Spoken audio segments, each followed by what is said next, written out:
ఓడి చెరువు మండలంలోని మిట్టపల్లి కొండకమార్ల బీసీ హాస్టల్లో సమస్యలతో స్వాగతం పలుకుతా ఉన్నాయి.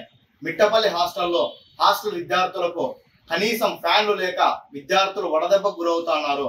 అదేవిధంగా కొండకమార్లలోని బీసీ హాస్టల్లో అనేక సంవత్సరాలుగా థియేటర్లో విద్యార్థులకు హాస్టల్ను నడిపిస్తున్నారు. ఆ విద్యార్థులకు పక్కా భవనాలు నిర్మించాలా, అదేవిధంగా శిథిల వ్యవస్థల్లో ఉన్నటువంటి హాస్టళ్లకు నిధులు మంజూరు చేయాలని చెప్పేసి అఖిల భారత విద్యార్థి సమైక్య ఏఎస్ఎఫ్గా తెలియజేస్తాను. ఇక్కడ ఉన్నటువంటి బీసీ సంక్షేమ శాఖ మంత్రి కూడా వెంటనే స్పందించి విద్యార్థులకు సౌకర్యవంతంగా విద్యార్థి హాస్టల్ను ఇది చేయాలని చెప్పేసి అఖిల భారత విద్యార్థి సమైక్య ఏఎస్ఎఫ్గా తెలియజేస్తాం.